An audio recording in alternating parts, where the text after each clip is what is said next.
100% ஒரு விஷயத்தில் முழுமையாக ஆழ்ந்து பார்ப்பதும் 100% அதிலிருந்து வெளியேறுவதும் தான் ஒரு மனிதனுடைய மாபெரும் ஆற்றல் அப்படின்னு. அந்த விஷயத்தை அவர் வைத்திருந்ததால் தான் அவர் மறுபடி ஒரு வார்த்தையை சொல்லுவார். வெற்றி பெறுவதற்கு ஆங்கிலத்தில் சொல்லக்கூடிய வார்த்தை 3 வார்த்தையை சொல்லுவார். ஃபர்ஸ்ட் திங் பேஷன்ஸ், பொறுமையாக இருக்கணும். அதுதான் முதல் இது பேஷன்ஸ். ரெண்டாவது பியூரிட்டி, செய்கிற விஷயத்தில் 100% நேர்மையும் உண்மையும் இருப்பதை பியூரிட்டி என்று சொல்லலாம். மூன்றாவது சொல் எனக்கு மிக பிடித்தமான சொல் பெர்சிவரன்ஸ், விடாமுயற்சி, தொடர்ந்து ஒரு விஷயத்தை நகர்த்தி கொண்டே இருப்பது. அந்த பெர்சிவரன்ஸ் என்கிற சொல்லை நாம் இழந்து விட்டோம் நண்பர்களே. முக்கியமான ஒன்று தொலைஞ்சு போச்சு. அது என்ன தெரியுமா? பரிமாறல் தொலைஞ்சு போச்சு. நகர்ப்புறங்களில் பரிமாறுதல் என்பது ஒரு பொயட்டிக்கான கவித்துவமான விஷயம். அந்த பரிமாறுற ஒரு விஷயத்தின் மூலமாக உடலுக்கும் உள்ளத்துக்கும் ஒரு பெரிய ஊக்கம் கிடைத்து கொண்டிருந்தது. அந்த பரிமாறல் தொலைந்து போய்விட்டது. அந்த பரிமாறல் எப்படி இருந்துச்சு ஒரு காலத்தில், இன்னைக்கு எப்படி இருக்கு? 9 மணி 9:30 மணிக்கு வீட்டுக்கு சாப்பிட வரும்போது தோசையெல்லாம் முந்தானத்து செத்த புணம் மாதிரி விரைச்சி இப்படி நிற்கிது. மேலே அப்படி எழுந்து போய் அதை தான் நம்ம எடுத்து 1-2 தோசையை எடுத்தோம். ஆனால் ஒரு 40 வருடங்களுக்கு முன்னாடி 30 வருடங்களுக்கு முன்னாடி எஞ்சிராங்க இருங்க, அந்த கடைசி தோசை சட்டியில் இருக்குது, இந்த ஆப்பிள் இருக்குது, முருகெல்லாம் உங்களுக்கு பிடிச்ச மாதிரி வருது அப்படின்னு சொல்லியிருந்த காலத்தில் இருந்து அப்படியே ஒரு பெட்டியில் அடுக்கி வச்சு செத்துப்போன தோசையெல்லாம் அடுக்கி வச்சு எடுக்கக்கூடிய அளவில் பரிமாறல் மறந்து போச்சு. ஏன் பரோட்டா வேண்டாம் அடிச்சு சொல்லிக்கிட்டே இருந்தோம் காலகாலமாக. பரோட்டாக்காரனுக்கு எனக்கு சண்டையா? அதில் இருக்கக்கூடிய மைதா, அந்த மைதா படு வேகமாக சர்க்கரை ரத்தத்தில் சேர்க்கக்கூடியது. அதில் இருக்கக்கூடிய அலாக்சான் கணையத்தை அழிக்கக்கூடியது. அதனால தான் படித்து சொல்கிறோம் வேண்டாம். நமக்கு அவசியம் இல்லாத உணவு, தேவையில்லாத உணவு. ஆனால் அது உள்ளே பூந்துருச்சு. ராத்திரியானா, சனிக்கிழமை ராத்திரியானா போய் ஒரு 10 பரோட்டா வாங்கிட்டு அடித்து ஒதுக்கி அதில் நல்ல சிக்கன் குருமா ஊற்றி, இல்லைன்னா அதில் ஒரு இதை போட்டு அப்படி தான் சாப்பிட்றோம். எவ்வளவு ஆபத்தான பிரச்சனைகளை உடம்புக்குள் அது உருவாக்குதுன்னு தெரியாமல் அதை எடுத்துக்கொண்டே இருக்கு. நண்பர்களை நாம் விட்டு விலகி ஆரோக்கியமான காலை உணவு நம்மகிட்ட இருக்கணும். நாமக்கல் புத்தக திருவிழாவில் மருத்துவர் கு. சிவராமன் அவர்கள் எதை தொலைத்தோம் என்கின்ற தலைப்பில் ஆற்றிய உரையின் முழு தொகுப்பினை இங்கே பதிவேற்றம் செய்திருக்கின்றோம். மிகச்சிறப்பான ஒரு ஊக்க உரையை பேசி அமர்ந்திருக்கின்ற எழுத்தாளர், பேச்சாளர் தில்லை அவர்கள் மற்றும் இங்கே பெருவாரியாக ஒரு நிறைவு விழாவில் மனம் நிறையும்படி மிகப்பெரிய அளவில் இங்கே வந்திருக்கக்கூடிய நாமக்கல் மாவட்டத்தினுடைய, நாமக்கல் ஊரினுடைய தாய்மார்களே, பெரியோர்களே, அத்தனை பேருக்கும் இனிய மாலை வணக்கங்கள். ஒரு புத்தக கண்காட்சியில் இவ்வளவு நிறைவான ஒரு அரங்கையும் மக்களையும் பார்ப்பதே ஒரு மாபெரும் நிறைவை தருகிறது. இதுதான் இதற்குத்தான் ஆசைப்பட்டாயா என்று ஒரு சொற்றொடர் அடிக்கடி சொல்வார்கள். இதற்குத்தான் மாவட்ட நிர்வாகம் ஆசைப்படுகிறது, இதற்குத்தான் மாநில நிர்வாகம் ஆசைப்படுகிறது. ஏனென்றால் ஒரு புத்தக திருவிழா, எதற்காக புத்தகத்திற்கு ஒரு திருவிழா வேண்டும் என்று நம்முடைய மல்லிகா மேடமோ தில்லை சாரும் ஒரு தெளிவாக திரும்ப ஏன் வாசிக்க வேண்டும் என்று சொன்னார்கள்.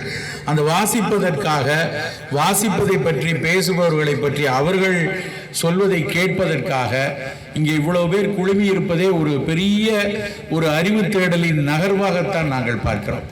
ஒரு பெரிய அறிவை தேடுவதற்காக வந்திருக்கிற கூட்டம்.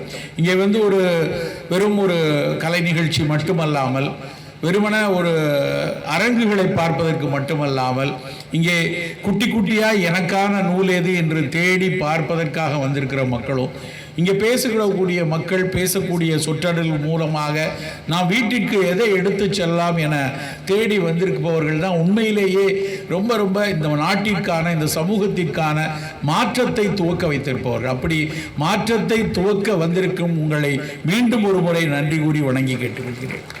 நண்பர்களே, எதற்காக இப்படியான விழாக்கள் எல்லாம் வேணும்? முதல்ல அன்றைக்கு நான் ஒரு நண்பர் ஒருவர், ஒரு மூத்த எழுத்தாளர், அவரிடம் பேசி கொண்டிருக்கும் போது ஒரு விஷயத்தை சொன்னார். அதிலிருந்து துவங்கலாம் என்று தோன்றுகிறது. இந்த கடந்த ஒரு 30-50 ஆண்டுகளில் நாம் எதை தொலைத்திருக்கிறோம் என்று யோசித்து பார்த்தா நிறைய தொலைந்து போயிடுச்சு நம்மகிட்ட. நிறைய விஷயத்த நம்ம யோசிச்சிருப்போம். அவர் ஒரு விஷயத்தை எனக்கு நினைவுபடுத்தினார். முக்கியமாக தொலைந்த ஒரு விஷயம் என்ன அப்படின்னு பார்த்தா, கூர்ந்து கவனிப்பது. கூர்மை அப்படிங்கிற ஒரு விஷயம் இருக்கு இல்லையா? கூர்ந்து சில மணித்துளிகள் தொடர்ச்சியாக கவனிக்கக்கூடிய விஷயத்தை இந்த தலைமுறை இழந்து விட்டது நண்பர்களே. நல்லா யோசிச்சு பாருங்க. ஒரு 30 ஆண்டுகளுக்கு முன்னாடி, 40 ஆண்டுகளுக்கு முன்னாடி ஒரு 40 நிமிடம் 50 நிமிடம் தொடர்ச்சியாக ஒரு விஷயத்தை கூர்ந்து கவனிப்போம். அது என்ன வேணாலும் இருக்கலாம். ஒரு திரைப்படமாக இருக்கலாம், இல்லைன்னா ஒரு தொலைக்காட்சி நாடகமாக இருக்கலாம், ஒரு வாசிக்கக்கூடிய புத்தகமாக இருக்கலாம், ஒரு அறிஞருடைய உரையாக இருக்கலாம், ஒரு ஆசிரியருடைய பாடம் நடத்துதலாக இருக்கலாம். அவற்றை மனம் வேறு எங்கும் போகாமல் என்ன சொல்கிறார், எதை நாம் தேடி வந்திருக்கிறோம் அப்படிங்கிறத கூர்ந்து கவனிக்கக்கூடிய ஒரு சமூகமாக இருந்தோம். ஆனால் இன்றைக்கு வருத்தமான விஷயம், நம்முடைய பிள்ளைகளும் நம்மகிட்ட இருக்கக்கூடிய இளம் சமூகமும் நம்மில் பலரும் கூட நம்மால் கூர்ந்து ஒரு விஷயத்தை கவனிக்கிறதே இல்லை. அந்த கூர்மையை தொலைப்பவர்களால் ஒரு பெரிய சாதிப்பை நடத்தவே முடியலை. யார் ஒருவர் ஒரு விஷயத்தை கூர்ந்து கவனிக்கிறார்களோ, யார் ஒருவர் கூர்ந்து ஒரு விஷயத்தை செயலாற்றி கொண்டிருக்கிறார்களோ, அவர்கள் மட்டும்தான் சாதனையாளர்களாக மாற முடியும். இதுதான் உலகமெங்கும் இருக்கக்கூடிய பெரும் பெரும் அறிஞர்கள் தொடர்ச்சியாக செய்தது, தொடர்ச்சியாக சொன்னது. அவர் பேசும் பொழுது, தில்லை சார் பேசும்போது விவேகானந்தரை நிறைய இடத்துல குறிப்பிட்டு சொன்னார்கள். நான் உட்கார்ந்து இருக்கும்போது யோசித்து கொண்டே இருந்தேன். நான் பள்ளி காலத்தில் படிக்கும்போது என்னுடைய 8ஆம் வகுப்பு 9ஆம் வகுப்பிலே ஒரு பாடம் உண்டு. அதில் நரேந்திரன் அப்படிங்கிற அந்த விவேகானந்தர் பற்றி அவருடைய பாடத்தை பற்றி ஒரு வரி எனக்கு மறந்து விட்டது. எந்த ஆங்கில பாடமா தமிழ் பாடமா என்று நினைவில் இல்லை. அதில் அவரை பற்றி குறிப்பிடும்போது சொல்லுவாங்க ஒரு வார்த்தையை, 100% ஒரு விஷயத்தில் முழுமையாக ஆழ்ந்து பார்ப்பதும் 100% அதிலிருந்து வெளியேறுவதும் தான் ஒரு மனிதனுடைய மாபெரும் ஆற்றல் அப்படின்னு. அந்த விஷயத்தை அவர் வைத்திருந்ததால் தான் அவர் மறுபடி ஒரு வார்த்தையை சொல்லுவார். வெற்றி பெறுவதற்கு ஆங்கிலத்தில் சொல்லக்கூடிய வார்த்தை, அவர் 3 வார்த்தையை சொல்லுவார். ஃபர்ஸ்ட் திங் பேஷன்ஸ், பொறுமையாக இருக்கணும். அதான் முதல் இது பேஷன்ஸ். 2வது பியூரிட்டி, செய்கிற விஷயத்தில் 100% நேர்மையும் உண்மையும் இருப்பதை பியூரிட்டி என்று சொல்லலாம். 3வது சொல் எனக்கு மிக பிடித்தமான சொல், பெர்சிவரன்ஸ், விடாமுயற்சி. தொடர்ந்து ஒரு விஷயத்தை நகர்த்தி கொண்டே இருப்பது. அந்த பெர்சிவரன்ஸ் என்கிற சொல்லை நாம் இழந்து விட்டோம் நண்பர்களே.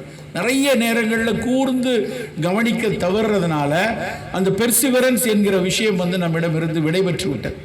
நாம் மீட்டு எடுக்க வேண்டிய விஷயங்கள் இந்த சொற்கள் தான். நமக்கு பொறுமை வேண்டும், நமக்கு உண்மை வேண்டும், நமக்கு தொடர்ச்சியான விடாமுயற்சி வேணும். இந்த 3ஐயும் தொலைச்சிட்டு எதையும் நம்மால் சாதிக்க முடியாது. 2001, 2002 இருக்கும். அப்பொழுது நான் ஒரு பெரிய உணவு நிறுவனத்தில் ஒரு ஆய்வு அறிஞராக அங்கே வேலை செய்து கொண்டிருந்தேன். நான் ஒரு ரிசர்ச் அசோசியேட் உணவு துறையில். நான் படித்தது சித்த மருத்துவம். மாலை நேரத்தில் சித்த மருத்துவ பயிற்சி செய்வேன். காலை நேரத்தில் ஒரு உணவு நிறுவனத்தில் என்னுடைய முனைவர் படிப்பை வைத்து கிடைத்த ஒரு பணியில் நான் வேலை செய்தேன். அங்கு வேலை செய்த 5-6 ஆண்டுகள் எனக்கு ஒரு பெரிய ஒரு அறிவையும் பெரிய ஒரு புரிதலில் ஒரு புரட்டி போட்ட ஒரு பருவம் அந்த காலம். அந்த நேரத்தில் எனக்கு நான் ஒரு ஆய்வு அறிதலுக்காக மைசூரில் ஒரு பெரிய உணவு தொழில் அறிவு நிறுவனம் ஒன்று இருக்குது, CFTRI அப்படின்னு. அந்த நிறுவனத்தில் ஆராய்ச்சிக்காக போயிருந்தப்ப முதல்ல அங்கேருந்து ஒரு மலேஷி அப்படின்னு ஒரு பேராசிரியர் எங்கிட்ட கையில் ஒரு தானியத்தை அப்படி எடுத்து காமிச்சார். இந்த தானியம் என்னன்னு தெரியுமா உனக்கு அப்படின்னா, 2001 நினைக்கிறேன் எனக்கு. அப்போ எனக்கு அந்த தானியத்தை பார்த்து சிறுதானியம்னு தெரியும், ஆனால் என்னன்னு தெரியல. உண்மையாக தான் என்கிட்ட அப்படி கையை காமிச்சு பார்த்தாரு. உனக்கு தெரியுதா அப்படின்னாரு. தெரியல. இது பேர் ஆங்கிலத்தில் ஃபாக்ஸ்டைல் மில்லட். அவர் ஒரு நார்த் இந்தியன். ஃபாக்ஸ்டைல் மில்லட் அப்படின்னாரு. திணை அரிசியை ஒரு கையில் அப்படி பிடிச்சிட்டு, நீ என்னென்னமோ ஆராய்ச்சி பண்ணிகிட்டு இருக்க, உணவில் லோ கிளைசமிக் வேணும், அந்த ரைஸ் வேணும், இப்படி பண்ணுற இந்த இதை பற்றி தெரியுமா உனக்கு அப்படின்னு சொல்லிட்டு ஒரு புத்தகத்தை எடுத்து கொடுத்தாரு. அந்த புத்தகம் ICMR-உடைய நேஷ்னல் இன்ஸ்டியூட் ஆஃப் நியூட்ரிஷன் அப்படின்னு ஹைதராபாத்தில் இருக்கக்கூடிய ஒரு பெரிய உணவு நிறுவனம். இன்றைக்கும் இந்தியாவினுடைய மிகப்பெரிய உணவு ஆய்வு நிறுவனம் அதுதான். அந்த புஸ்தகம் இந்த புஸ்தகம் அவருடைய டேபிளில் கிடந்தது. இந்த புக்கை நீ வாங்கி படி. அந்த புஸ்தகத்தோட விலை வெறும் 35 ரூபா. மறக்க முடியாது, வெறும் 35 ரூபாய் அன்றைக்கு வாங்கும்போது. இன்றைக்கு இணையதளத்தில் அது இலவசமாக கிடைக்கிறது. யார் வேணாலும் தரவிறக்கம் செய்து கொள்ளலாம். அந்த புத்தகம் இன்றைக்கும் எளிய விலையில் கிடைக்கக்கூடிய ஒரு புத்தகம். என்ன புத்தகம்? Indian nutritional foods. அவ்வளோதான் அந்த புத்தகத்தினுடைய இந்தியாவினுடைய உணவுகளினுடைய ஊக்க அறிவு பற்றி எல்லாம் அதில் எழுதியிருக்காங்க. அந்த புத்தகத்தில் எழுதின விஷயத்தை அவர் காமிச்சார். இந்த தினை அரிசி ஏன் பொன் மஞ்சள் நிறத்தில் இருக்குது தெரியுமா? ஏன் ஒரு எல்லோ கலரில் இருக்குது? அவர் தான் முதல்ல சொன்னார், இதில் பீட்டா கரோட்டீன்ஸ் இருக்குது, கரோட்டினாய்டு, அதாவது கண்ணுக்கு நன்மை தரக்கூடிய அந்த அணுக்களினுடைய ப்ரிகர்சர்ஸ், அதுக்கு முந்தைய தன்மையுடைய பீட்டா கரோட்டீன்ஸ் இதில் நிறைஞ்சிருக்கு. ஏன் இன்னைக்கு எல்லாரும் கேரட்னு போய் வாங்குகிறோம்? சி ஃபார் கேரட்னு ஸ்கூலில் சொல்லி கொடுத்துட்டாங்க. அந்த சி ஃபார் கேரட் நம்ம ஊரில் விளைஞ்ச விஷயம் கிடையாது, வெளிநாட்டுக்காரன் கொண்டு வந்தது தான். ஆனால் எதுக்கு கேரட்டை மிகப்பெரிய அளவில் முன்னிறுத்துறாங்கன்னா, அந்த கேரட் கண்ணுக்கு நல்லது, விட்டமின் ஏ நிறைய இருக்குது, பீட்டா கரோட்டீன்ஸ் நிறைய இருக்குது, கரோட்டினாய்டு இருக்குது அப்படின்னாங்க. அதே பீட்டா கரோட்டின், அதே கரோட்டினாய்டு தினை அரிசியில் நிறைந்து இருக்கிறது அப்படின்னு முதல்ல அவர் சொன்னார். அப்போ எனக்கு அந்த தினை அரிசியில் நான் அப்பொழுது சில ஆய்வுகளை செய்து கொண்டிருந்தேன். அப்போ தமிழ்நாட்டில் எங்கேயுமே பெரிய அளவில் ஒரு கிராம மாவட்டங்களில், சில மலைப்பகுதிகளில் அங்கங்கே ஒரு சில இடங்களில் சிறுதானியத்தை தெரியும். நகர்ப்புறங்களிலெல்லாம் அது எதுவுமே தெரியாது. சென்னையில் நான் வசிக்கக்கூடிய இடத்துல அந்த தினை அரிசி வாங்கணுன்னா பெரம்பூர் பக்கத்தில் ஒரு கடை உண்டு. அந்த கடையில் போய் தினம் நான் அப்பப்போ அதை வாங்குறதுக்காக அங்கே போவேன். போகும்போதெல்லாம் அங்கே ஒருத்தர் இருப்பார். நான் வந்தோடனே என்னை பார்த்தோடனே, தம்பிக்கு தினை அரிசி எடுத்து கொடுத்துரு அப்படின்னு சொல்லி எடுத்து கொடுப்பாரு, வாங்கிட்டு போயிடுவேன். ஒரு முறை அன்றைக்கு அங்கே யாரும் இல்லை. நான் பார்த்த என்னை பார்த்தவுடன் அறிமுகமான அந்த ஆள் கடைக்காரர் காணோம். நான் அங்கே நின்றுட்டு, கடையில் நின்றுட்டு அங்கே இருக்கிறவங்கள்ட்டப்பா தினை அரிசி வேணும்னா அவங்க பாட்டு வேகமாக வேலை செஞ்சிட்ருக்காங்க, என்னையை கண்டுக்க மாட்டேங்கிறாங்க. யாருக்கும் தெரியல. அதில் ஒரு பையன் மட்டும் கையை பின்னாடி கட்டிட்டு நேராக சார், அவர் கொஞ்சம் தமிழ் படித்தவர், உங்களுக்கு வேண்டியது என்ன, குறிஞ்சி திணையா, முல்லை திணையா, நெய்தல் திணையா, பாலை திணையா அப்படின்னு கிண்டலாக கேட்டுட்டு அவரும் நகண்டார். ஏன்னா திணைனா அவ்வளோதான் தெரியும். அப்புறம் கொஞ்ச நேரம் கழித்து அந்த கல்லாப்பட்டியில் உட்காந்துருக்கவர் அவர் என்ன கேட்காரு தெரியுமா, அந்த லவ் பேர்ட்ஸுக்கு போடுவோம்ல, அதை எடுத்து கொடுப்பா அப்படின்னு சொன்னதுக்கப்புறம் உள்ளே போய் லவ் பேர்ட்ஸுக்கு போடுற தானியம் அப்படின்னு அதை 1 கிலோ எடுத்து என் கையில் கொடுத்தாங்க. எனக்கு மண்டையில் பளிச்சுன்னு ஒரு பல்பு இருந்துச்சு. ஆஹா, லவ் பேர்ட்ஸ் இதுதான் சாப்பிடுதா அப்படின்னு நான் அப்போ ஆனந்த விகடனில் கட்டுரை எழுதிக்கிட்டு இருந்தேன். அப்போ அந்த கட்டுரையில் எழுதினேன், இந்த லவ் பேர்ட்ஸ் எல்லாம் தொடர்ந்து தினை அரிசி சாப்பிட்றதுனால தான் அது நல்ல லவ் பண்ணுது பார்த்துக்கோங்க அப்படின்னு சொன்னேன். அதுக்கப்புறம் தினை அரிசி டன்னாக விற்க ஆரம்பிச்சது. ஏன்னா ஒரு விஷயத்தை எப்படி அதை பொசிஷன் பண்ணணும் அப்படிங்கிறது ரொம்ப முக்கியம் வணிகத்தில். எதற்கு சொல்கிறேன் என்றால், அன்னைக்கு 2002 இந்த தினை அரிசியை பற்றி எழுதவும் பேசவும் ஆராய்ச்சி. இப்போ 2023 வரைக்கும் 20 ஆண்டுகளாக குறைந்தபட்சம் ஒரு 800-1000 மேடைகளிலாவது சிறுதானியம்னு பேசிக்கொண்டே இருக்கிறோம். சில நேரத்தில் மனசில் கொஞ்சம் என்னடா அப்படியே பேசிகிட்டே இருக்கோம், உலகம் முழுக்க போய் பேசியிருக்கோம், எழுதியிருக்கோம், பேசியிருக்கோம். ஆனால் இந்த 20-22 ஆண்டுகள் கழித்து போன வருஷம் பன்னாட்டு சிறுதானிய ஆண்டு, இன்டர்நேஷனல் இயர் ஆஃப் மில்லட்ஸ் அப்படின்னு 2023 உலகமே கொண்டாடியது. உலகம் முழுக்க சிறுதானியத்துக்காக திருவிழா, சிறுதானியத்துக்காக பல்வேறு போட்டிகள், சிறுதானியத்தை ஊக்குவிக்கிறதுக்கு மத்திய அரசு, மாநில அரசு எல்லாம் வரிஞ்சு கட்டி வேலை செய்யுது. ஆனால் அதை நகர்த்துவதற்கு நம்மாழ்வார் ஐயா, நெல் ஜெயராமன் அப்படியானவர்களுடைய தொடர்ச்சியான பணிதான், அந்த பெர்சிவரன்ஸ் தான் இன்னைக்கு இதை இங்கே கொண்டு நகர்த்தி, இங்கேயும் ஏதாவது 2 இடத்துல சாம பணியாரம், சோள அரிசியில் பொங்கல்னு ஒரு விஷயம் வந்ததற்கான காரணம் அந்த விடாமுயற்சி தான். தொடர்ச்சியாக ஒரு விஷயத்தை நாம் நகர்த்தி கொண்டே இருக்கணும். அந்த தொடர்ச்சியாக நகர்த்துவதற்கு நாம் எதையெல்லாம் தொலைத்தோம் என்று பார்க்கணும். எதை தொலைத்தோம் என்று பார்க்கும்போது நிறைய உணவு விஷயத்தில் வெறும் சிறுதானியங்களை மட்டும் தொலைக்கல, நிறைய தொலைச்சிருப்போம். நான் நல்லா யோசிச்சு பார்த்தேன், உணவில் வேற என்ன தொலைச்சிருப்போம், கிச்சனில் வேற என்ன தொலைச்சிருப்போம், 30 வருஷம் முன்னாடி இருந்ததுக்கும் இப்போ என்ன தொலைஞ்சு போயிருக்கு அப்படின்னு பார்த்தா, பளிச்சுன்னு எனக்கு மனசில் பட்டது என்னன்னா, முக்கியமான ஒன்று தொலைஞ்சு போச்சு. அது என்ன தெரியுமா? பரிமாறல் தொலைஞ்சு போச்சு. நகர்ப்புறங்களில் பரிமாறுதல் என்பது ஒரு பொயட்டிக்கான, கவித்துவமான விஷயம். அந்த பரிமாறுற ஒரு விஷயத்தின் மூலமாக உடலுக்கும் உள்ளத்துக்கும் ஒரு பெரிய ஊக்கம் கிடைத்து கொண்டிருந்தது. அந்த பரிமாறல் தொலைந்து போய்விட்டது. அந்த பரிமாறல் எப்படி இருந்துச்சு ஒரு காலத்தில், இன்னைக்கு எப்படி இருக்கு? 9 மணி 9:30 மணிக்கு வீட்டுக்கு சாப்பிட வரும்போது தோசையெல்லாம் முந்தானத்து செத்த புணம் மாதிரி விரைச்சி இப்படி நிற்கிது. மேலே அப்படி எழுந்து போய் அதைத்தான் நம்ம எடுத்து 1-2 தோசையை எடுத்தோம். ஆனால் ஒரு 40 வருடங்களுக்கு முன்னாடி 30 வருடங்களுக்கு முன்னாடி எஞ்சிராங்க இருங்க, அந்த கடைசி தோசை சட்டியில் இருக்கு, இந்த ஆப்பிள் இருக்கு, முருகெல்லாம் உங்களுக்கு பிடிச்ச மாதிரி வருது அப்படின்னு சொல்லியிருந்த காலத்தில் இருந்து அப்படியே ஒரு பெட்டியில் அடுக்கி வச்சு செத்துப்போன தோசையெல்லாம் அடுக்கி வச்சு எடுக்கக்கூடிய அளவில் பரிமாறல் மறந்து போச்சு.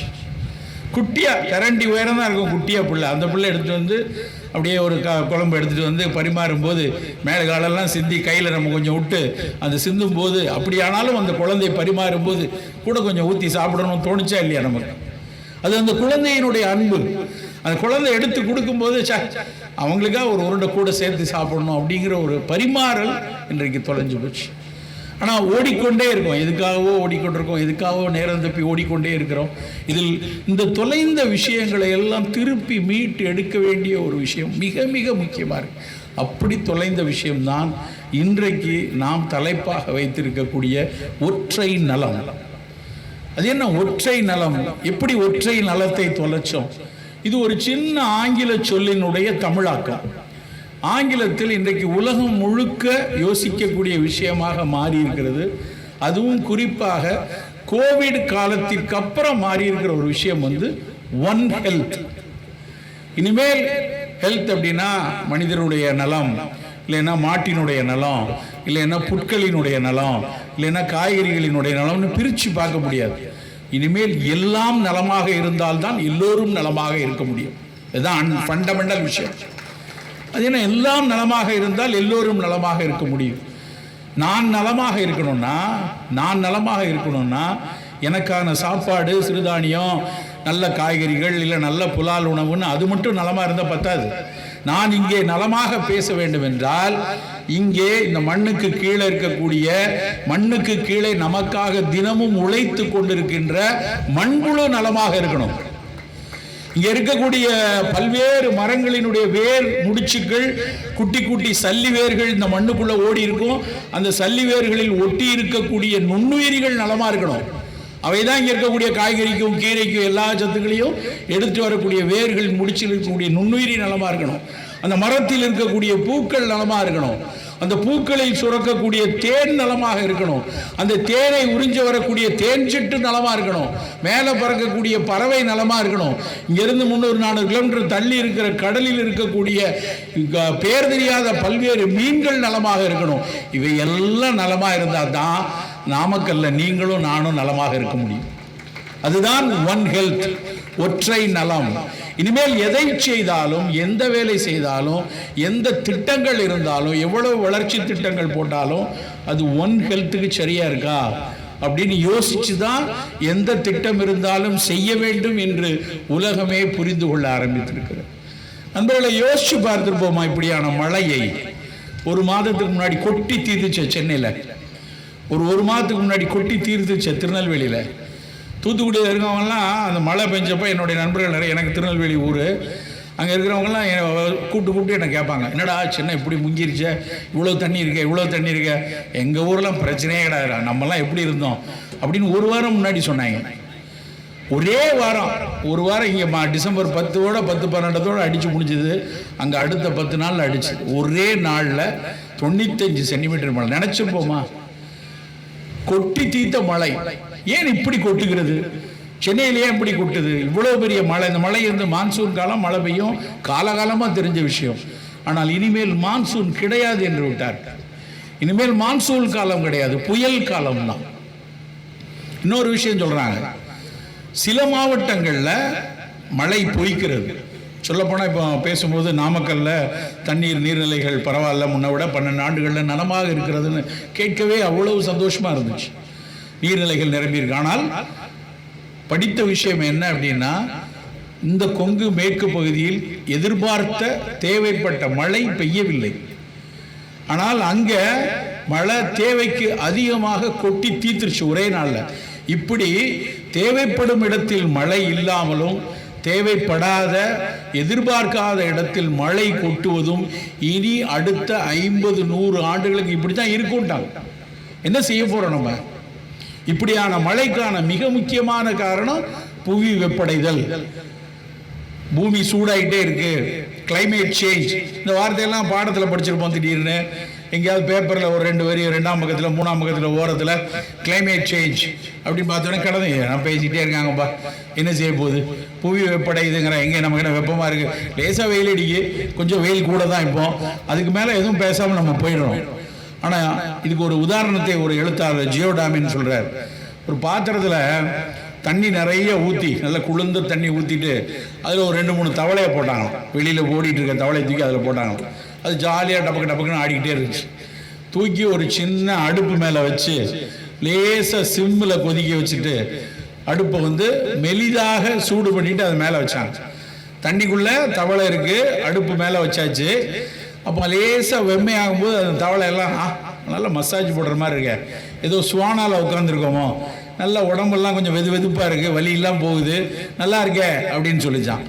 இன்னும் கொஞ்சம் நேரம் கழிச்சு லேசாக இன்னும் கொஞ்சம் சுடுற மாதிரி இருந்துச்சு. ஐயோ லைட்டாக சுடுதே அப்படின்னு சொல்லி அந்த தவளையெல்லாம் ஒன்று லைட்டாக ஆடிச்சான். அதுக்கு கொஞ்சம் நேரம் கழிச்சு கொதிக்க கொதிக்க கொதிக்க தவளையெல்லாம் துடிக்க ஆரம்பிச்சது. என்ன பண்ணன்னு தெரில, தட்டக்கா புட்டக்கான்னு பயங்கரமாக குதிக்க ஆரம்பிச்சுதான். அதுக்கப்புறம் கொஞ்சம் நேரத்தில் தவளையால் எதுவும் செய்ய முடியவில்லை, அத்தனையும் செத்து மடிந்தது. அப்படி அடுப்பில் சமீபத்தில் ஏற்றப்பட்ட தவளைகளாகத்தான் நண்பர்களே நாம் அத்தனை பேரும் இருக்கிறோம். இப்போ லேசாக வெதுப்பாக இருக்கு, கொஞ்சம் பேருக்கு சந்தோஷமா இருக்கு, மற்றதை நான் சொல்ல விரும்பலை. அது 50 வருஷமா 100 வருஷமா தெரியாது. நிச்சயமாக இந்த புவி வெப்படைதலினுடைய மிகப்பெரிய வீச்சை இந்த தலைமுறை பார்க்க போகிறது. யோசிச்சு பாருங்களேன், நம்ம தலைமுறைக்கு ஒரு பெரிய தனித்துவமே இருக்கு. நம்ம தலைமுறை மட்டும்தான் ஒரு மாபெரும் சுனாமியை கண்ணால் பார்த்த தலைமுறை. சுனாமிங்கிறது கமலஹாசன் படத்தோட நினைச்சிட்டு இருந்தோம். ஆனால் கண்ணுக்கு முன்னாடி 2 லட்சம் பேரை கொண்டு போன ஒரு சுனாமி நாம் இருக்கும்போது நடந்தது. கண்ணுக்கு முன்னாடி 40-50 லட்சம் பேர் மரணித்த ஒரு கோவிட் பேரிடரை நம் தலைமுறை தான் பார்த்தது. வேற எந்த தலைமுறையும் கடந்த 300 வருஷத்தில் பிறந்த மானுடர்களுக்கு இல்லாத ஒரு பெரிய பேரு நமக்கு தான். 1700 பிளேக் நடந்ததுக்கு அப்புறம், 1450 1500 பிளேக் வந்ததுக்கு அப்புறம் இப்பதான் இவ்வளவு பெரிய மரணத்தை, இவ்வளவு பெரிய இயற்கை பேரிடரை நாம் பார்த்து கொண்டிருக்கிறோம் நண்பர்களே. நம்முடைய அடுத்த தலைமுறை இதைவிட மோசமான பேரிடர்களை சந்திப்பார்கள் என்பது இந்த கிளைமேட் சேஞ்ச் சொல்லி கொண்டிருக்கிற விஷயம். அப்ப நம்ம ரொம்ப கவனமா இருக்க வேண்டிய ஒரு காலகட்டத்தில் இருக்கிறோம். இந்த பேரிடர்கள் இதோட முடிஞ்சிருச்சா, கோவிடோட முடிஞ்சிருச்சா அப்படின்னு கேட்டா இல்ல. கோவிட் மாதிரி வைரஸ்கள் கிட்டத்தட்ட நம்மெல்லாம் நமக்கு தெரிஞ்சது ஒமிக்ரான் வந்துச்சு, அதுக்கப்புறம் டெல்டா வேரியண்ட்னாங்க, அதுக்கப்புறம் இப்போ கூட ஒன்று லைட்டாக வர்ற மாதிரி ஒரு தலையை காட்டிட்டு போச்சு X1 அப்படின்ட்டு. இதோட முடிஞ்சிருச்சா அப்படின்னு கேட்டால் உலக சுகாதார நிறுவனம் சொல்றது இல்லை, 6 லட்சம் வேரியண்ட் இது மாதிரி வரலாமா. 1 2 இல்லை, ஒன்றுக்கே எந்த ஆட்டம் ஆடணும்னு நமக்கு தெரியும். ஆனால் அது மாதிரி 6 லட்சம் வைரஸ்கள் வருவதற்கு சாத்தியம் இருக்கிற ஒரு உலகத்தில் தான் நாம் எல்லாம் இருக்கோம். இது ஒன்று. ரெண்டாவது, தலைவிரிச்சு ஆடக்கூடிய ஒரு பெரும் நோய் கூட்டம் நம்ம கிட்ட கூடிக்கிட்டே இருக்கிற நான் கம்யூனிகபிள் டிசீஸ்ல சக்கரை வியாதி. கடந்த ஜூன்ல 2023 ஜூன்ல இந்திய மருத்துவ ஆராய்ச்சி நிறுவனம் ICMR ஒரு பெரிய ஆய்வை முடிச்சு அவங்க அறிவிச்சாங்க. 1,17,000 பேர்ல ஆய்ந்து அறிந்து அவர்கள் சொல்லியிருக்காங்க. என்ன சொல்லியிருக்காங்க தெரியுமா? இந்த 1.4 லட்சம் பேரை கிட்டத்தட்ட 8 ஆண்டுகள் தொடர்ந்து ஆராயிறாங்க. 2009 இருந்து 2016 வரைக்கும் 1,17,000 பேரை தொடர்ந்து பார்க்குறாங்க. பார்த்தவர்கள் ஒரு அறிக்கையை கொடுத்துருக்காங்க. எல்லாருக்கும் தெரிஞ்ச மாதிரி 12-13% சர்க்கரை வியாதி. அது இப்போவும் நாங்கள் படிக்கும் போது 7-8ன்னாங்க, இப்போவும் 12%, இன்னைக்கும் 12% தான். அது பெரிய மாற்றம் இல்லை. இன்னொரு விஷயத்தை அவர்கள் சொல்லிடுறார்கள், 17-இருந்து 20% பேர் என்னைக்கு வேணாலும் சக்கரை வியாதியா மாறக்கூடிய தன்மையில் இருக்காங்க. ப்ரீ டயபெட்டிக் அப்படின்னு, IGT எப்படிமாங்க, இம்பேர்டு குளுக்கோஸ் டாலரன்ஸ். அவர்களுடைய சர்க்கரையை கையாளக்கூடிய திறன், இரத்தத்தில் இருக்கக்கூடிய சர்க்கரையை கையாளக்கூடிய திறன் இழந்து இழந்து இழந்து என்றைக்கு வேணாலும் சர்க்கரை நோயாளியாக மாறக்கூடிய கூட்டம் ஒரு 17%. அப்போ கிட்டத்தட்ட 25% பேர் எப்போ வேணாலும் சர்க்கரை வியாதிக்குள்ளே போகக்கூடிய அளவில் இருக்காங்க. சத்தமே இல்லாமல் இரத்த கொதிப்பு 35% பீப்புள்கிட்ட இருக்கு. 35% பேர் இரத்த கொதிப்பு. சோதிச்சே பார்க்கல, நான் நல்லா தான் இருக்கேன், எனக்கு ஒன்றுமே இல்லை, எனக்கு என்ன தலை சுத்துதா, கிருகிருப்பாக இருக்கா, கீழே விழுந்துறேன்னா, மரத்து போதா, ஒன்றுமே இல்லையே. அதுக்கு பேர் சைலண்ட் கில்லிங் டிசீஸ். சத்தமே இல்லாமல் இரத்த கொதிப்பு ஏறிட்டே இருக்கும். அப்படி ஒரு 35% பேர். வயிறு மட்டும் தொப்பை, பெரிய தொப்பை, உடல் மட்டும் எடை கூடி இருக்கிறவங்க, ரத்தத்தில் மட்டும் கொழுப்பு கூடியிருக்கவங்க எல்லாம் கூடிக்கொண்டே இருக்கு, பெரிய அளவில் கூடிக்கொண்டே இருக்குது. எவ்வளவு கூடியிருக்காங்கிறத பொறுத்து இந்தியா மேப்பில் அவன் குறிச்சிருக்கான். பெரிய அளவில் கூடியிருந்தால் சிகப்பு கலரில் ஒரு அது அந்த மாநிலத்தில் பட்டை போடுறாங்க. லேசாக கூடிக்கிட்டே இருக்கு அப்படின்னா ரோஸ் கலரில் அதை குறியிடுகிறார்கள். இல்லை கொஞ்சம் எச்சரிக்கையாக இருக்கணும், கூட ஆரம்பிச்சிருக்கு அப்படின்னா பழுப்பு கலரில் போட்டிருக்காங்க. அப்படி இந்தியா மேப்பை சர்க்கரை வியாதி எப்படி இருக்குது, ரத்த கொதிப்பு எப்படி இருக்குது, எடை எப்படி கூட இருக்குது, தொப்பை யாருக்கு அதிகமாக இருக்குது, ரத்த கொழுப்பு எப்படி இருக்குன்னு 5 விதமாக சிகப்பு, ஆரஞ்சு, அதுக்கப்புறம் பழுப்பு நிறத்தில் அவர்கள் இந்தியா மேப்பை அதில் ஒரு 17 பக்கத்துக்கு வெறும் மேப்பாகவே இருக்குது, அதை போட்டிருக்கிறார்கள். நம்மளுடைய மேப்பில் தமிழ்நாடு ரத்த கலரியாக இருக்கு, எல்லாத்துலேயும் நம்ம தான் ஃபர்ஸ்ட். இல்லைன்னா நமக்கு அடுத்து கேரளா, தமிழ்நாடு, கேரளா, சர்க்கரை, ரத்த கொதிப்பு, எடை கூடுறது எல்லாத்துலேயும். அரிசி மட்டுமே சாப்பிடக்கூடிய பக்கத்து ஆந்திரா மாநிலம், கர்நாடகா, தெலுங்கானாவை விட நம்ம அதிகமாக இருக்கும். எனக்கு பெரிய கேள்வி இருக்கு, நமது அரிசி தான் காரணமாக இருந்தால் கர்நாடகாவில் இல்லையே, ஆந்திராவில் இல்லையே, தெலுங்கானாவில் இல்லையே, நமக்கு மட்டும் ஏன் இவ்வளோ கூடியிருக்கு? அதுக்கு பின்னாடி கொஞ்சம் யோசித்து பார்க்கும்போது, அனுமானித்து பார்க்கும்போது, வளர்ச்சி பெறக்கூடிய மாநிலங்கள் எல்லாம் பெரிய அளவில் சர்க்கரை நோயையும் இரத்த கொதிப்பையும் கொண்டிருக்கிறது. வளர்ச்சி பெறக்கூடிய மாநிலங்களில் இருக்கிறவங்கள மன மகிழ்ச்சி அதிகமாக இல்லை, ஒரு பெரிய அளவில் ஸ்ட்ரெஸ் இருக்குது, பெரிய அளவில் வாழ்வியல் சிதறல் இருக்குது. இதெல்லாம் சேர்ந்து தான் இதை ரத்த கலரியாக சிகப்பாக இருக்கு. அப்போ நமக்கு முன்னாடி இருக்கக்கூடிய பெரிய, நாம் ரொம்ப எச்சரிக்கையோடு முன்னெடுப்பு எடுக்க வேண்டிய விஷயம், நம்ம அடுத்த தலைமுறை இந்த சர்க்கரையிலையும் இரத்த கொதிப்புக்குள்ளேயும் போய் சிக்கக்கூடாது. ஒரு பக்கம் கம்யூனிகபிள் டிசீஸ் நிறையா வரும், அந்த கம்யூனிகபிள் டிசீஸ் வராமல் தடுக்கிறதுக்கு நம்முடைய எதிர்ப்பாற்றலை மிகச்சிறப்பாக வச்சுக்கணும். ரெண்டாவது, நமக்கு எப்போ வேணாலும் கூடலான்னு இருக்கக்கூடிய அந்த சர்க்கரை இரத்த கொதிப்பு வராமல் பார்த்துக்கொள்ளணும். என்ன செய்யலாம், அதை மட்டும் ஒரு சில விஷயங்களை கோர்த்து சொல்லிவிட்டு கிளம்பலாம்னு நினைக்கிறேன். இது ரெண்டுக்கும் முதல்ல செய்ய வேண்டிய விஷயம், மறந்து போன ஒற்றை நலத்தை சரியாக வைத்துக்கணும். அது ரொம்ப முக்கியம், தவிர்க்கவே முடியாது. நாம் செய்யக்கூடிய எந்த வேலையிலும் இந்த சுற்றுச்சூழல் பாதிப்படையாமல், சூழலுக்கு இசைவான வாழ்க்கை ஒவ்வொருத்தரும் தனித்துவமாக நாம் எடுத்துக்கொள்ளணும். அரசாங்கம் பார்த்துக்கும், அரசாங்கம் பொல்யூஷன் கண்ட்ரோல் போர்டு வச்சிருக்கு, அது பார்த்துக்கோன்னு நினைக்கிறது, அது அவங்க செய்யட்டும். நம்மளவில் நாம் என்ன செய்ய போகிறோம், நம்மளவில் எவ்வளோ வீணாக்கிறோமா இருப்போம். ஒரு விஷயம் தெரியுமா, சாப்பாடை பற்றி நிறைய பேசிட்டே இருக்கிறோம்.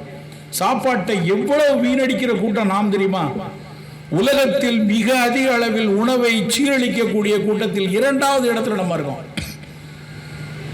உணவுக்காக பட்டினியில, பஞ்சத்தில், ஒருவேளை சாப்பாடு இல்லாத ஒரு கூட்டம் நம்ம ஊர்ல தான் அதிகம். ஆனா ஒரு நாளைக்கு, ஒரு வருடத்துக்கு 68.4 மில்லியன் டன், எவ்வளவு?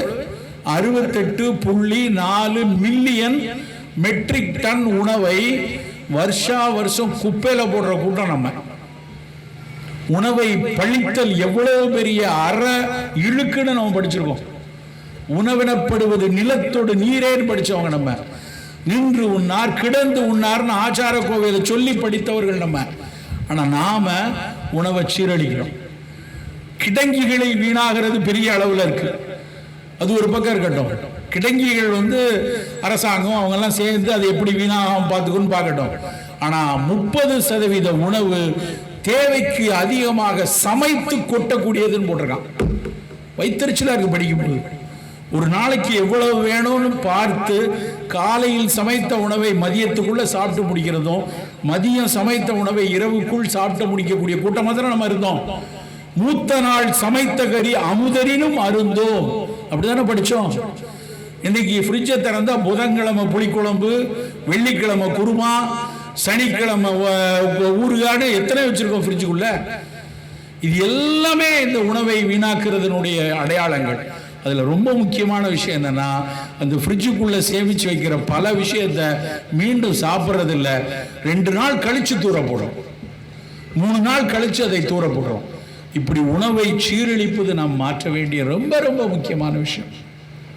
என்ன சாப்பிடலாம், இப்படி எதிர்ப்பாற்றலை வளர்க்கணும், நமக்கு வந்து இந்த கோவிட் மாதிரியான புதிய விஷயங்கள் வந்தாலும் நம்ம எதிர்த்து நிற்கணும் அப்படின்னா நம்முடைய இன்னேட் இம்யூன் சிஸ்டம், நம்ம உடலினுடைய உள்ளே நமக்கு எதிர்ப்பாற்றல் கொடுப்பதற்கான ஒரு பெரிய பிசியாலஜி இருக்கு. உள்ள வெள்ளணுக்கள் இருக்கு, சிகப்பணுக்கள் இருக்கு, ஈரல் இருக்கு, கல்லீரல் இருக்கு, எலும்பினுடைய மஞ்சை போன் மேரோ இருக்கு, இன்னும் நிறைய காம்ப்ளிமெண்ட் செல்ஸ், அப்படிலாம் நிறைய விஷயங்கள் ரெடியா இருக்கு. வேரியஸ் அப்படிம்பாங்க. அவையெல்லாம் ஏதாவது கிருமி வந்தாலோ ஏதாவது ஒரு ஒத்துக்கொள்ளாத பொருள் வந்தாலோ அதை எதிர்த்து போராடுவதற்காக நம் உடல் கட்டமைத்து வைத்திருக்கிற விஷயம். அவற்றை மிகச் சிறப்பாக பார்த்து கொள்ளணும். அதோடு சேர்ந்து இன்னொரு பெரிய வேரியர் இருக்காங்க குடலுக்குள்ள. நம்ம உடம்புக்குள்ள, நம்மளுடைய சிறுகுடலுக்குள்ள கோடானு கோடி நுண்ணுயிரிகள் நமக்காக வேலை செய்து கொண்டிருக்கின்றன. ஒரு சின்ன உதாரணம் என்ன சொல்றாங்கன்னா, இப்போ நான் ஒரு முழு உடம்புல 75 கிலோவில் நிற்கிறேன் அப்படின்னா என் உடம்புல என்னுடைய மரபணுக்களை விட, என் உடம்பில் என் மரபணுக்களை விட அதிகமாக பிற நுண்ணுயிரிகளின் மரபணுக்கள் இருக்கிறதுன்னு கண்டுபிடிச்சிருக்கான். யோசிச்சு பாருங்க. அப்போ என் உடம்புக்கு வெறும் எங்கள் அப்பா அம்மாட்டிருந்து கிடைச்ச என்னுடைய மரபணு மட்டும் இல்லை, எனக்காக வேலை செய்யக்கூடிய கோடானு கோடி மரபணுக்கள் உடைய பல்வேறு நுண்ணுயிரிகள் சிறுகுடல் அங்கங்கே ஒட்டிட்டு இருக்கு, வேலை செஞ்சுக்கிட்டே இருக்கு. நம்ம சாப்பிட்ற சாப்பாடு நம்முடைய வாய் ருசிக்காக மட்டும் இல்லாம உள்ள இருக்கக்கூடிய குடல்ல இருக்கக்கூடிய பல்வேறு நுண்ணுயிர்களுக்கும் சேர்த்து சாப்பிடணும். அவை சீரழிஞ்சிடக்கூடாது. அதுக்காக தான் ப்ரோபயாட்டிக் சாப்பிடு, ப்ரீபயாட்டிக் சாப்பிடுன்னு சொல்றதுக்கு காரணம் அதுதான். அப்படியான உணவை தேர்ந்தெடுத்து சாப்பிட வேண்டிய கட்டாயத்தில் இருக்கிறோம் நண்பர்களே. காலையில் எடுக்கக்கூடிய பானம், எல்லாருக்கும் காலையில் ஒரு தேநீர் குடிக்கணும், இல்லை ஒரு காஃபி குடிக்கணும். எந்திரிச்ச உடனே ஏதாவது குடிச்சாதான் அடுத்து உற்சாகமாக இருக்கும். குடிக்கலாம், தப்பு இல்லை. காலையில் முதல்ல ஏதோ ஒரு பானம் எடுப்போம். அன்றைக்கு என்ன குடிச்சாங்க, இன்னைக்கு என்ன குடிக்கிறோம். சித்த மருத்துவத்தில் சித்த மருத்துவாங்க சுருக்கம் அப்படின்னு ஒரு புத்தகம் உண்டு. அதில் நான் எடுத்து பார்த்துறேன். அன்னைக்கு என்ன எல்லாரும் எடுத்திருக்காங்க, பெரும்பாலானவர்கள் கரிசலாங்கண்ணியும் முசுமுசுக்கையும் குடித்திருக்கிறாங்க. கரிசலாங்கண்ணி கீரையும் முசுமுசுக்கை, அதுக்கு இன்னொரு பேர், தமிழ் பேர் இரு குரங்கின் கை அப்படிம்பாங்க. 2 குரங்கோட கை எப்படி இருக்குமோ அது மாதிரி அந்த இலை இருக்கும். அந்த முசுமுசுக்கையும் கரிசலாங்கண்ணியும் நெஞ்சில கபம் கெட்டாம, சளி கெட்டாம இருப்பதற்கான மிக முக்கியமான மூலிகை. கரிசலாங்கண்ணியை வள்ளலார் தேகராஜன் அப்படிம்பாரு. தேகரா சச்சுரதம் தில்லிய நேர் கூட்டி பாகமுற காய்ச்சி பருகுவார் காகமுனும் சளி தீரும் காணே. தேரன் குடிநீர்ல உள்ள ஒரு தேரன் தைல ஒரு கச்சுருக்கத்தில் உள்ள ஒரு பாட்டு. என்ன அர்த்தம் அப்படின்னா, தேகரா சச்சுரதம் தில்லிய நேர் கூட்டி. தேகராஜன்னா கரிசலாங்கண்ணி, தில்லுன்னா நல்லெண்ணெய், 2ஐயும் சேர்த்து காய்ச்சி எண்ணெயாக்கி அந்த கரிசாலை தைலத்தை 1 ஸ்பூன் குடிச்சா காகம் உண்ணும் சளி, இருமி துப்புனா துண்ட சளி விழுந்துச்சுன்னா காக்கா தூக்கிட்டு போகும். அது புரோட்டீன். அந்த சளி ஒரு மியூக்கோ புருலன்ஸ் கூட்டம். அது அந்த சளியை காக்கா தூக்கிட்டு போகும். அப்படியான சளி ஒன்றிருந்து வருதுன்னா என்ன அர்த்தம், உனக்கு கிரானிக் பிராங்கைட்டிஸ் இருக்கு, கபம் கட்டி போயிருக்கு. அப்படி கபம் இருப்பவர்களுக்கு கரிசலாங்கண்ணி ஒரு அருமருந்து. முசுமுசுக்கை ஈழை இழைப்பு போகும் கான் அப்படின்னு வரும். முசுமுசுக்கையின் இருகரங்கின் கை, அந்த பாடல். ஈழை இழைப்பு, சளி இருந்து சின்ன பிள்ளை கோயின்னு இழைக்கக்கூடிய ஒரு நெஞ்சில் கபம் கட்டி இருக்கக்கூடியதுல முசுமுசுக்கையை குடிச்சிருக்காங்க. இதெல்லாம் அன்னைக்கு இருந்த தேநீர். இங்கிலீஷ்காரன் வந்தோடனே அங்கிருந்து அவன் தேயிலையை கொண்டு வந்துட்டான். அந்த தேயிலை தேநீராக்கி நம்ம எல்லாரும் குடிச்சிட்டு இருக்கோம். மிகச்சிறந்த பானம் தேயிலை, சந்தேகமே இல்லை. ஆனால் நம்ம ஊரில் அதே மாதிரி மூலிகைகள் ஏராளமாக இருந்திருக்கு. நம்ம ஏன் மறக்கணும்? கரிசலாங்கண்ணிக்கு எங்கே போய் வெளிநாட்டுக்கு போனோம், இந்த பக்கத்தில் போனால் கரிசலாங்கண்ணி கிடைக்கும். அத்தனை சித்த மருத்துவ நிலையங்களும் நான் இன்னைக்கு காலையிலேருந்து பல திட்டக்குழு சார்பாக பல சித்த மருத்துவமனைகளை போய் பார்த்துட்டு வரேன். எல்லா சித்த மருத்துவமனையிலும் குட்டி குட்டியாக ஒரு மூலிகை தோட்டம் அமைச்சிருக்காங்க. அவர்களுக்கு இருக்கக்கூடிய ஒரு சிறு வசதியை வச்சு அங்கே கரிசலாங்கண்ணி வச்சுருக்காங்க, முசுமுசுக்க வச்சுருக்காங்க. நம்ம போய் பார்த்துட்டு வந்தால் நம்ம வீட்டு தோட்டத்தில் எங்கே எது கரிசலாங்கண்ணி எது முசுமுசுக்கன்னு பார்த்து எடுத்துகிட்டு கஷாயம் போட்டு நம்ம குடிக்கலாம். மழைக்காலம் வந்தால், காய்ச்சல் காலம் வந்தால் ஓடி போய் நிலவேம்பு கஷாயம் குடிக்கிறோம் இல்லையா?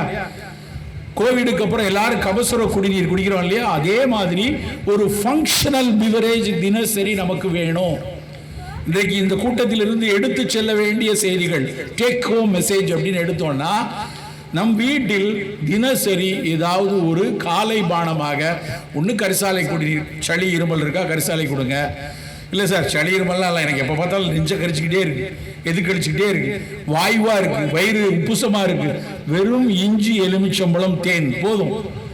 இஞ்சி சாறு ஒரு 5 ml, எலுமிச்சம்பழம் சாறு ஒரு 5 ml, கொஞ்சம் இனிப்புக்கு தேன் நல்லா வெந்நீரில் கலந்து காலையில் குடிங்க இளஞ்சூட்டோட. எவ்வளவு உற்சாகம் கிடைக்கும்னு குடிச்சு பார்த்தா தான் தெரியும், பேசி பார்த்தா தெரியாது. கேட்கும் போது எல்லாம் தலையத்தில் நல்லா தான் சார் இருக்கு அப்படின்னு அதுக்காக மெனக்கெடலைன்னு வைங்க, நடக்காது. என்னுடைய ரொம்ப பாசத்துக்குரிய ஒரு எழுத்தாளர் வண்ணதாசன் அடிக்கடி ஒரு வார்த்தையை எழுதுவாங்க, மெனக்கெடல். திருநெல்வேலியில் அந்த வார்த்தை ரொம்ப அதிக புழக்கத்தில் உள்ள வார்த்தை. கொஞ்சமாக மெனக்கெடுறார், கொஞ்சமாவது அது எப்படி. நான் அந்த மெனக்கடலை பிரிச்சு மேனி கடல் அப்படின்னு இருந்திருக்குமா, எப்படி மெனக்கடல்ங்கிற வந்திருக்கு. கரிசனம், அந்த அக்கறை, அந்த கரிசனம், அந்த மெனக்கடல் நம்ம கிட்ட இருக்கணும். நம்ம வீட்டில் ஒரு சின்ன டப்பால நம்ம போய் வாங்குறோம், அதிமதுரம் அடங்கியது அப்படின்னு ஒரு பாட்டி டிவியில் சொன்ன உடனே 3 ரோசஸ் டீயை வாங்கி வைக்கிறோம்ல 100 ரூபாய்க்கு. நாம ஏன் ஒரு கரிசலாங்கண்ணி டப்பா பொடியை வாங்கி வைக்கக்கூடாது? ஏன் புசு புசுக்கை பொடியை வாங்கி வைக்கக்கூடாது? சர்க்கரை வியாதி இருக்கு, கட்டுப்படாத சர்க்கரையா இருக்கு, மாத்திரை வாங்கி போடுறோம், ஓகே. கூட சேர்ந்து ஒரு ஆவாரை கஷாயம், காலையில ஒரு கப் ஆவாரை குடிநீர். ஆவாரை பூத்திருக்க சாவாரை கண்டதுண்டோ அப்படின்னு சொல்லி அந்த ஆவாரையை பற்றி படிக்கிறோம். அவ்வளவு சிறப்பு அந்த ஆவாரை. நல்ல உலர் நிலங்களை இந்த சமயத்தில் தான் எல்லா இடத்துலையும் பூத்து குலுங்கி கிடக்கு. அந்த ஆவாரையை பறித்து வந்து உலர்த்தி அதை வீட்டில் வச்சிருந்து ஒரு தேநீராக ஆவிரை கொன்றை நாவல் அலைகடல் முத்தம் கோஷ்டம் மேவிய மருதத்தோலும் மிருதிட ரொக்க கொண்டு காவிரி நீரும் மற்றும் கடல் நீரும் மற்றும் தானே பாட்டு சித்த மருத்துவத்தில். காவிரி நீரும் மற்றும் கடல் நீரும் மற்றும்னா என்ன அர்த்தம்? காவிரி நீர் இனிப்பு நீர், யூரின்ல வந்து தேனா யூரின் போகுது அப்படின்னா சர்க்கரை பெருக்கெடுத்து ஓடுதுன்னு அர்த்தம் ரத்தத்தில், அதுவும் சரியாகும். கடல் நீர் உப்பு நீர், யூரின் ரொம்ப உப்பா இருக்கு, புரதம் கழிகிறது, ஏற்கனவே டயபெட்டிக்ல இருந்து நெஃப்ரோபதிக் சேஞ்சஸ் வந்தாச்சு. இந்த 2 கண்டிஷன்லையும் வராம தடுக்கணும்னா நீங்கள் உரிய மருத்துவம் எடுத்துக்கொள்ளுங்க. அது ஆங்கில மருத்துவமோ சித்த மருத்துவமோ ஆயுர்வேதமோ என்ன மருத்துவம் எடுத்துக்கிட்டாலும் ஆவாரை டீ காலையில் ஒரு தேநீராக குடிப்போம். காலை தேநீர் வீட்டில் ஒரு 4 டப்பா வச்சுக்கோங்க. ஒரு கரிசலாங்கண்ணி டப்பா, ஒரு நெல்லிக்காய் டப்பா. சின்ன பிள்ளைகளுக்கு நெல்லிக்காய் டீ அவ்வளவு நல்லது, அதனோட சுவையே தனி. நெல்லிக்காய் டீ போட்டு குடிச்சு பாருங்க, அதிலிருந்து வரக்கூடிய ஒரு மெல்லிய புளிப்பும் அதில் தேன் சேர்க்கிறதுனால கிடைக்கிற ஒரு மெல்லிய இனிப்பும் கூடவே கொஞ்சம் இளஞ்சூடான ஒரு இதுவும் குடிக்கும் போது அந்த நெல்லி தேநீரினுடைய சுவை கிட்ட நிற்க முடியாது, குடிச்சாதான் தெரியும் நமக்கு. ஸோ ஒரு கரிசாலை தேநீர், ஒரு நெல்லி தேநீர், ஒரு ஆவாரை தேநீர், ஒரு இஞ்சி சுக்கு மல்லி காஃபி, ஏதோ ஒன்று காலை பானம் ஒரு ஃபங்க்ஷனல் பிவரேஜாக இருக்கு. இல்லை சார் எனக்கு டீ தான் வேணும், குடிங்க. ஆனால் டீயில் தயவு செய்து பாலை ஊற்றாதீங்க. உலகத்திலேயே டீல பால் ஊத்துற ஒரே கூட்டம் நம்ம தான். எப்போ போனாலும் 3 டீ 4 டீன்னு பால் டீயை குடிச்சு அந்த டீக்குரிய பயனே போயிடும். டீயினுடைய முழு பயன் வேணும்னா அது பிளாக் டீயாக தான் இருக்கணும். பிளாக் டீயோ கிரீன் டீயோ, இல்லைன்னா அதில் கொஞ்சம் சுவையை ஊட்டணும்னா கொஞ்சம் சின்னமான் போட்டுக்கோங்க, கொஞ்சம் லவங்கப்பட்டை போட்டுக்கோங்க, இஞ்சி தட்டி போட்டுக்கோங்க, ஏதாவது போட்டு ஒரு நல்ல மருத்துவ குணமுள்ள ஒரு மூலிகை தேநீராக எடுத்துக்கொள்ளுங்க. காலையில் ஃபங்க்ஷனல் பிவரேஜ். அப்புறம் காலை உணவு சாப்பிட்றது அப்படிங்கிறது நம்ம வழக்கமாக எப்போ பார்த்தாலும் இட்லி தோசை பொங்கல் பூரி மசால் தோசை வேண்டாம். அது என்னைக்கோ வாரத்துக்கு ஒரு நாள் சாப்பிடுவோம். உங்கள் ஊரில் ரொம்ப பிரபலமான குஷ்பு இட்லியெல்லாம் மறந்துடுங்க தயவுசெய்து. நம்மளுடைய இட்லி அப்படின்னா வாரத்துக்கு ஒரு நாள் நல்லா மாப்பிள்ளை சம்பா அரிசியில் சிகப்பு கலரில் இட்லி இருக்கட்டும். இட்லி வெள்ளையாக இருக்கணும்னு அவசியம் இல்லை. நான் ஒரு நாள் ஒரு நண்பர் வீட்டுக்கு போயிருக்கேன். அந்த நண்பர் வீட்டுக்கு அவரை பார்க்கறதுக்கு இன்னொரு வீட்டிலேருந்து வந்திருக்காங்க. அவங்கள பார்த்தோன்னே என்னை கண்டுபிடிச்சிட்டாங்க. இவனை எங்கேயோ பார்த்துருக்கோமே சார், நீங்கள் தானே அந்த சோசியல் மீடியா எல்லாம் பேசுவீங்களா அப்படின்னு அந்த அம்மா என்கிட்ட ரொம்ப பிரியமாக பேச வராங்க. அப்போ அவங்க கூட ஒரு பையன் நிற்கிறான். அந்த பையன் அவன் ஏதோ ஃபோனில் நோண்டிகிட்டு இருக்கான். அவனுக்கு என்னே தெரியாது, அவன் உலகத்தில் நான் கிடையாதுன்னு எனக்கு தெரியும். ஆனால் அந்த பையனை இழுத்து பிடிச்சிட்டே இவர் தான்டா நம்ம வீட்டில் தோசை எல்லாம் அப்படி சுடுவோம்ல, வரகரிசிலாம் பண்ணுவோம்லன்னு ரொம்ப வேகமாக இன்ட்ரோடியூஸ் பண்ணாங்க. அப்போவே தெரியும் ஏதோ சம்பவம் நடக்க போகுதுன்ட்டு. அவன் உடனே என்னை அப்படி முகத்தை அப்படி பார்த்துட்டு ஒரே வார்த்தை கேட்டான், நீங்கள் தான் அந்த இட்லி தோசையெல்லாம் அழுக்காக்குனதா? அழுக்கு தோசை அழுக்கு இட்லி ஆகணும் நீங்கள் தானா அப்படின்னா எனக்கு அப்படியே நெஞ்சு வலிச்சிருச்சு. ஏன்டா டே அழுக்கு தோசைண்டியாடா, அது கம்பு தோசைடா, அது மாப்பிள்ளை சம்பா தோசைன்னா அவனை பொறுத்த வரைக்கும் வெள்ளையெல்லாம் சிறப்பு, மற்றதெல்லாம் அழுக்குன்னு அவன் ஸ்கூலில் படிச்சிருக்கான். இது காலகாலமாக நம் மண்டைக்குள் திணிக்கப்பட்ட மிக தவறான ஒரு விஷயம், மிக மிக தவறான விஷயம். இட்லி தோசை எல்லாம் நல்ல சாம்பல் நிறத்தில், நல்ல சிகப்பு நிறத்தில் இருக்கட்டும், அதுதான் சத்து. உளுந்த தொலியை தீக்காம முழு உளுந்தோட சிகப்பு அரிசியில், மாப்பிள்ளை சம்பா அரிசியில் ஒரு தோசை சுட்டு பாருங்க, அதனுடைய சுவை சாப்பிட்டவர்களுக்கு தான் தெரியும். அதுக்கு தொட்டுக்கொள்ள கருவேப்பிலை சட்னியோ இல்லை தக்காளி சட்னியோ இல்லை வெங்காய சட்னியோ அப்படியான துவையலை வைத்து சாப்பிடணும். நம்ம வாரத்துக்கு ஒரு நாள் 2 நாள் அப்படி சாப்பிடலாம். மீதி 5 நாள் காலையில் நல்லா ஒரு கப்பு நிறைய சுண்டல், இல்லை நிறைய காய்கறி துண்டு, நல்ல சாலட் மாதிரி காய்கறி துண்டு, இல்லை காய்கறிகள்லாம் போட்டு ஒரு சூப்பு. அன்றைக்கி ஒரு நண்பர் வந்து இல்லை நான் உனக்கு ஒரு நல்ல காலையில் நல்ல எனர்ஜி ஃபுட்டாக கூட, அவரே டாக்டர், அவர் காலையில் வந்து நல்ல ஒரு கப்பு நிறைய மாதுளம்பழம், ஒரு கனிந்த வாழைப்பழம், அப்புறம் முந்தைய தினம் ஊற வைத்த ஒரு 5-6 பாதாம், கொஞ்சம் போல் காஞ்ச திராட்சை, இதெல்லாம் ஒரு மிக்சியில் போட்டு ஒரு ரெடி அடித்து ஸ்மூதி அப்படின்னு பேர் அதுக்கு. நல்ல வாழைப்பழம், கனிந்த வாழைப்பழம், மாதுளம்பழம், காஞ்ச திராட்சை, முந்திரி பருப்பு, இதெல்லாம் போட்டு ஒரு கப்பு கொடுத்தாங்க. வயிறார நிறைஞ்சது 2 பேரும். அதுக்கப்புறம் 4 மணி நேரம் வண்டி ஓட்டிட்டு வந்தோம். ஒரு பசி இல்லை, அவ்வளவு ஒரு கப்பான. அது மாதிரி காலையில் சாப்பிடணும். ஸோ சுண்டல், பழத்துண்டுகள், காய்கறி துண்டு, சூப்பு, இல்லை எக் இருக்கா, நல்லா மெலிந்திருக்கிறா குழந்தை, நல்ல புரோட்டீன் நிறைய வேணுமா, 2 முட்டை, இல்லை சார் நான் முட்டை சாப்பிட மாட்டேன், பன்னீர், அப்படி ஏதாவது காலை உணவாக இருக்கும். நான் இப்படி ஒரு கூட்டத்தில் சொல்லி முடிச்சுட்டு ஒருத்தர் இருந்துச்சார், சரி சார் இதெல்லாம் பிஃபோர் ஃபுட்டா ஆஃப்டர் ஃபுட்டா அப்படின்னா. ஏன்னா எப்பவுமே இட்லிக்கு பக்கத்தில் இல்லை தோசைக்கு முன்னாட இதெல்லாம் சாப்பிட்டு பழகி போன கூட்டம். அப்படி இருக்கக்கூடாது. இதுதான் பிரேக்ஃபாஸ்ட், இதுதான் காலை உணவு. அப்படி சாப்பிட்டா 11:30க்கு பசிக்கும், 12 மணிக்கு பசிக்கும். பசித்தால் நல்ல உடம்பு.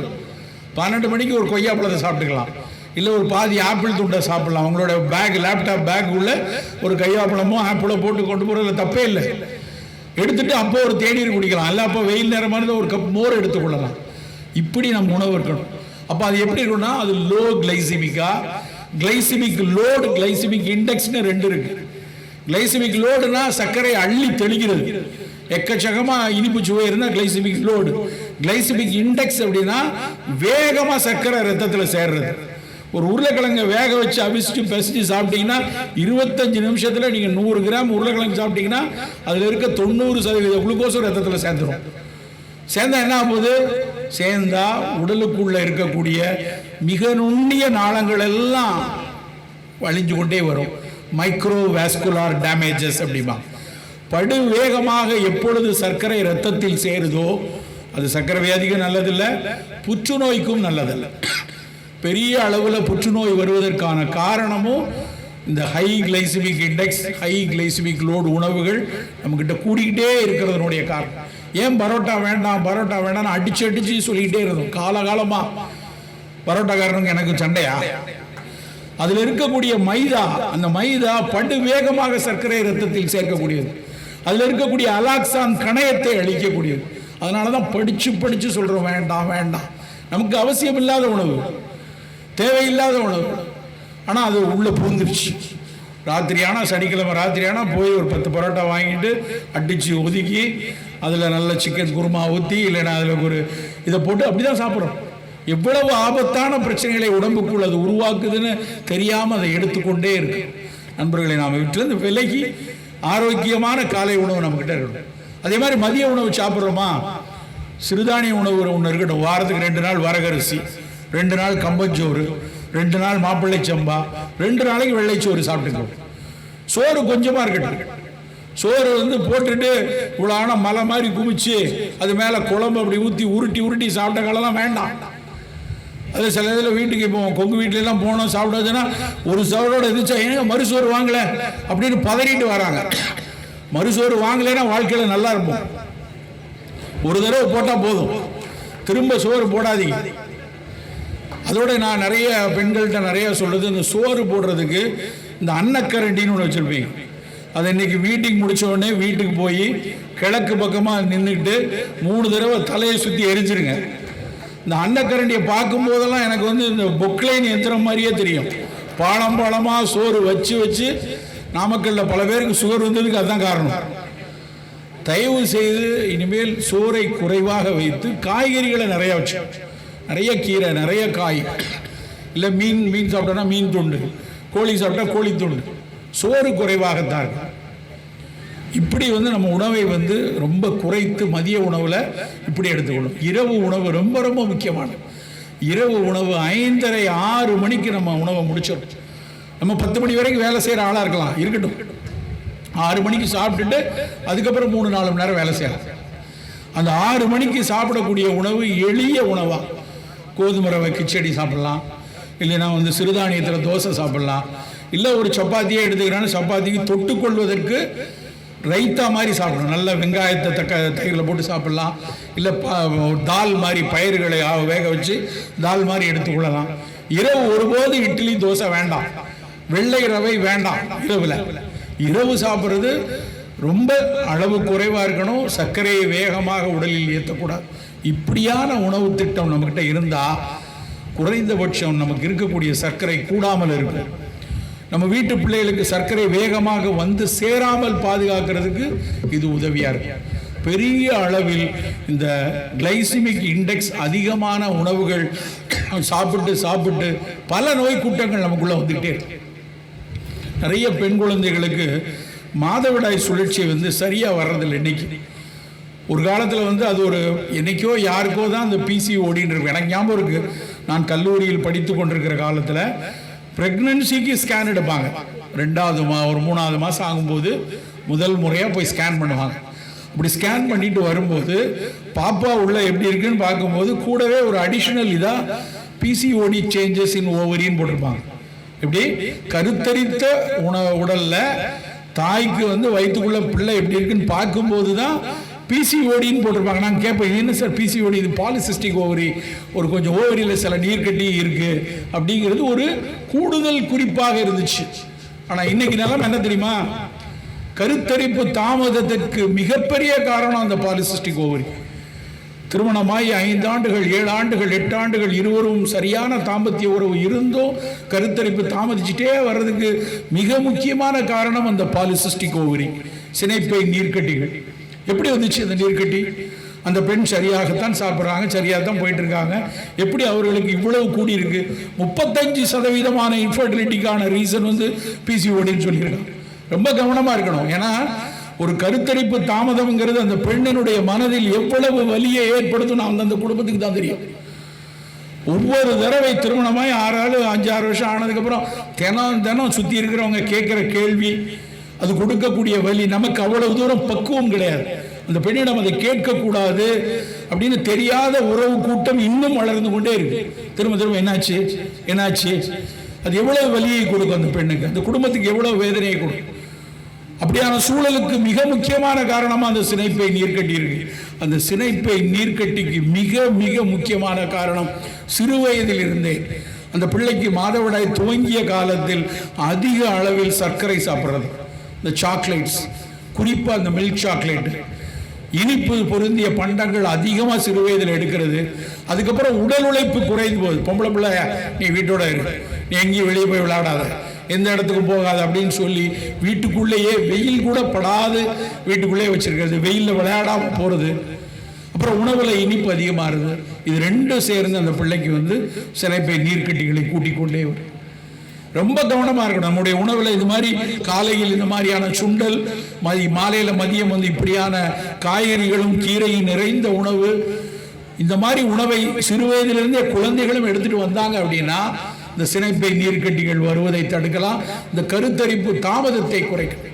நண்பர்களே, இந்த ஒற்றை நலத்தில் நம் சூழலை மிகச்சரியாக பார்த்து கொள்ளக்கூடிய வாழ்வியலை வைத்துக் கொள்வோம்.